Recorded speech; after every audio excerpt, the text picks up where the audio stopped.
Welcome to the Deep Dive. We're your shortcut to getting genuinely well-informed.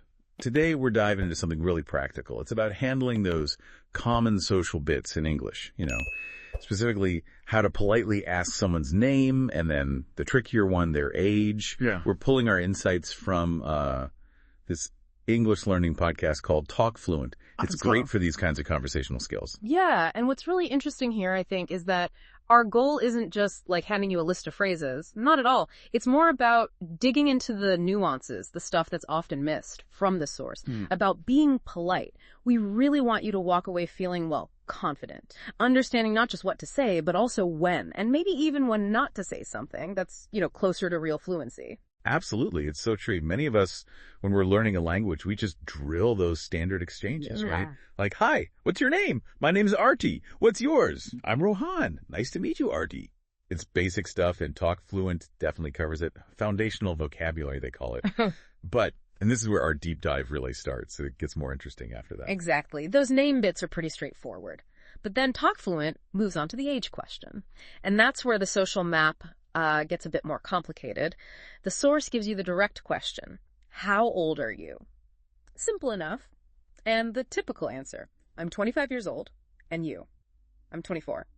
Okay, seems easy.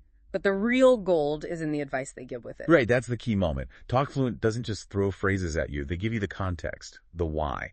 They really stress, always ask age politely. Okay, fine. But then they add this killer pro tip. In formal situations, you can skip age questions unless it's appropriate. And that's not just politeness. It's about social smarts. It absolutely is. It's the gap between just, knowing the dictionary definition and actually understanding the rules of the road, socially speaking. I mean, think about it. You walk into a job interview, maybe a formal networking thing. Is your first question going to be, so how old are you? Probably not, right? Definitely not. And TalkFluent points this out. Real skill in conversation isn't just filling silence. Sometimes it's about knowing which silences or which topics to just leave alone. That sort of polite omission, it shows you understand boundaries, cultural norms, you get it. That's such a vital point. We all learn the direct questions first. What's your name? How old are you? Yeah. Easy to memorize. But the real skill, the fluency, comes from knowing when not to use them. It means just having those phrases isn't the full picture. It's about reading the room, basically. Recognizing when asking someone's age, especially someone you've just met or in a formal setting, might feel, awkward or even intrusive. So what does this all boil down to for you? When you're out there having these conversations, it kind of raises an interesting question, doesn't it? Something for you to maybe mull over.